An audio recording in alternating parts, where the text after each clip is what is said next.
Imagina que estás escalando una montaña. La temperatura es de aproximadamente -5 °C y se enfría cada minuto. El aire carece de oxígeno, lo que hace difícil respirar y el sol te ciega.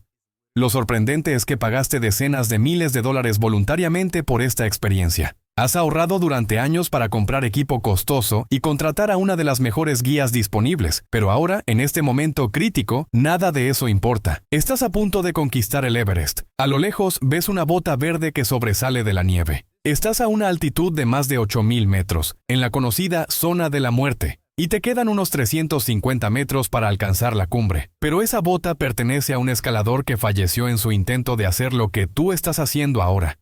En los últimos años, más de 300 personas han perdido la vida en el Everest. Solo en 2023, la montaña cobró la vida de 17 personas en los primeros 6 meses, batiendo el récord de muertes en tan poco tiempo.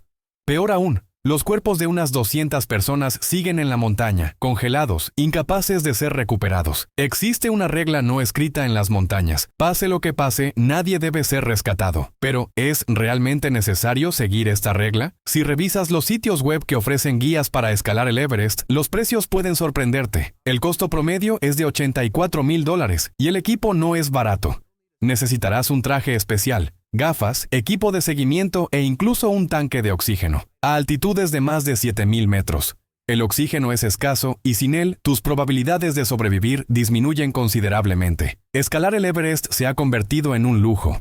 No importa cuánto pagues, nadie puede garantizar que regresarás con vida. De hecho, es posible que ni siquiera recuperen tu cuerpo. Un ejemplo icónico es el caso del misterioso hombre de las botas verdes, cuyo cadáver se ha convertido en un hito en la ruta norte del Everest. Aunque nadie sabe con certeza quién es, muchos creen que podría ser Tsewang Samanla, un miembro de una expedición india, o DJ Morup, otro escalador que desapareció en la montaña. El caso de David Sharp es uno de los más controvertidos. David fue un escalador británico que intentó conquistar el Everest en 3 ocasiones. En su primer intento, en 2003, no logró llegar a la cumbre, pero demostró una increíble resistencia física. En su segundo intento, en 2004, tampoco llegó a la cima, pero mostró su carácter solidario al ayudar a otro escalador español que estaba agotado. Incluso compartió su oxígeno con él, aunque había decidido escalar sin tanque, un riesgo que muchos consideran innecesario. En 2006, Sharp hizo su tercer intento. Comenzó su viaje desde el campamento base el 13 de mayo y decidió, nuevamente, no llevar oxígeno suplementario. Muchos escaladores lo vieron en varios puntos a lo largo de la ruta, pero no sabían si había llegado a la cima o si había dado media vuelta. El 15 de mayo, fue encontrado en una cueva de piedra caliza,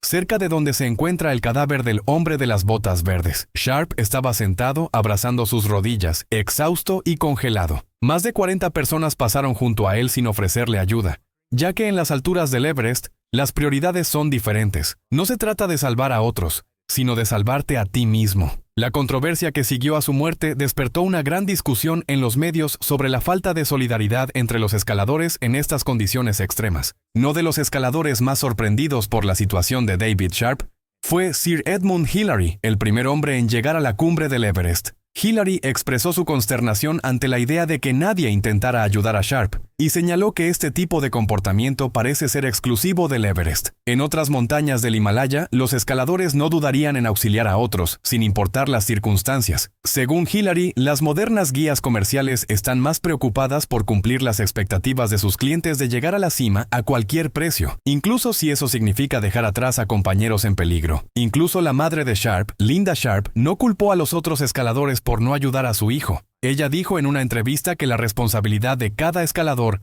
es salvarse a sí mismo, no arriesgar su vida por alguien más. Sin embargo, la muerte de Sharp sigue siendo un ejemplo doloroso de los dilemas éticos y morales que enfrentan los alpinistas en el Everest. Otra historia trágica en el Everest es la de Francis Yarbrough-Distano y su esposo, Sergei. Francis vivía en Colorado, en una ciudad dinámica y famosa por el esquí, y fue allí donde conoció a Sergei, un alpinista apodado el Leopardo de las Nieves, por haber conquistado las 5 montañas más altas de la antigua Unión Soviética. Ambos compartían una pasión por la escalada y comenzaron a escalar montañas juntos. Francis tenía un objetivo ambicioso: convertirse en la primera mujer estadounidense en alcanzar la cima del Everest sin oxígeno suplementario. En mayo de 1998, la pareja comenzó su ascenso desde el campamento base con la meta de alcanzar la cima. Tras varios días en la zona de la muerte, agotados y enfrentando serios problemas, decidieron separarse. Sergei regresó al campamento para buscar ayuda y oxígeno, pero Francis no llegó. Al día siguiente, escaladores que se dirigían a la cumbre encontraron a Francis al borde de la muerte, medio consciente y con signos avanzados de congelación. A pesar de los esfuerzos por ayudarla, las condiciones extremas y la falta de recursos hicieron imposible su rescate.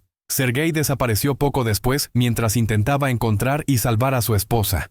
Un año después, el cuerpo de Sergei fue encontrado, habiendo caído en un intento desesperado por rescatar a Francis. 8 años después, en 2007, Ian Woodall y Kathy O'Dowd, quienes habían sido testigos del estado de Francis en su ascenso original, regresaron al Everest. Esta vez, su misión era enterrar el cuerpo de Francis y darle un descanso digno. Habían visto cómo, durante años, su cadáver había sido fotografiado por otros escaladores, convirtiéndose casi en una atracción. Finalmente, envolvieron su cuerpo en una bandera estadounidense y lo empujaron hacia un acantilado, alejándolo de las miradas de los curiosos. Este ejemplo muestra cómo incluso aquellos que están motivados por el amor y la compasión pueden ser impotentes frente a la naturaleza despiadada de las montañas. Quizás, si hubieran escalado con un guía profesional o hubieran llevado oxígeno adicional, la historia habría sido diferente. En 1996, Scott Fisher, un alpinista experimentado y fundador de la compañía Mountain Madness, organizó una de las expediciones más ambiciosas para ascender el Everest. A la vez, Rob Hall, otro alpinista renombrado y fundador de Adventure Consultants, también lideraba un equipo para alcanzar la cumbre. La competencia entre estas dos empresas generó una atmósfera de presión para llegar primero a la cima. Sin embargo, nada salió según lo planeado. Fisher enfrentó numerosos problemas durante el ascenso. Varios miembros de su equipo cayeron enfermos, lo que lo obligó a detener su propio progreso para ayudarlos a descender. Esto agotó sus fuerzas mucho antes de llegar a los últimos metros de la cumbre. Aunque su equipo alcanzó la cima a las 4 de la tarde del 10 de mayo, era 2 horas más tarde del límite seguro para iniciar el descenso. El equipo de Rob Hall también llegó tarde a la cumbre, alrededor de la misma hora. La situación se complicó cuando Fisher comenzó a mostrar síntomas de mal de altura, una condición peligrosa que afecta a quienes no reciben suficiente oxígeno. En lugar de descender de inmediato, Fisher se quedó atrás para asegurarse de que su equipo estuviera a salvo, pero su estado físico empeoró. Poco después de que ambos equipos comenzaran el descenso, una tormenta de nieve azotó la montaña, impidiendo su avance. Fisher, debilitado y gravemente afectado por el mal de altura, pidió a su equipo que continuara sin él. Aunque algunos miembros del equipo intentaron rescatar a otros escaladores atrapados en la tormenta, Fisher no sobrevivió. Su cuerpo permanece en el Everest hasta hoy. Mientras tanto, en el equipo de Rob Hall, otro drama se desarrollaba. Uno de sus clientes, Doug Hansen, mostró signos graves de agotamiento y malestar. A pesar de ello, Hall decidió continuar con el ascenso, no queriendo perder la competencia con el equipo de Fisher. Llegaron a la cumbre muy tarde,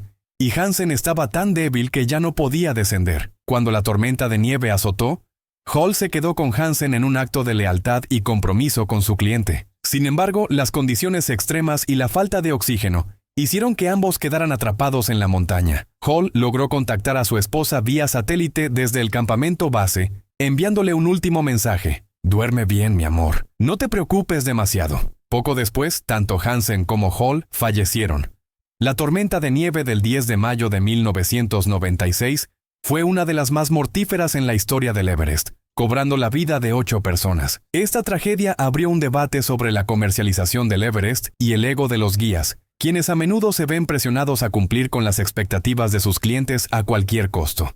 La historia del Everest no puede contarse sin mencionar a George Mallory, el alpinista británico que lideró los primeros intentos documentados de llegar a la cima. En 1924, Mallory y su compañero Andrew Irvine desaparecieron en la montaña, dejando uno de los misterios más duraderos de la historia del montañismo. El 8 de junio de 1924, fueron vistos por última vez a unos 240 metros de la cumbre antes de desaparecer en la niebla. En 1999, 75 años después de su desaparición, el cuerpo de Mallory fue encontrado en la ladera norte del Everest. Sin embargo, el misterio persiste. ¿Llegaron Mallory e Irvine a la cumbre antes de morir? El cuerpo de Irvine nunca ha sido encontrado, y la respuesta a esa pregunta puede permanecer oculta para siempre. Aunque muchos escaladores en el Everest enfrentan la dura realidad de que no pueden esperar ser rescatados, hay casos excepcionales de heroísmo.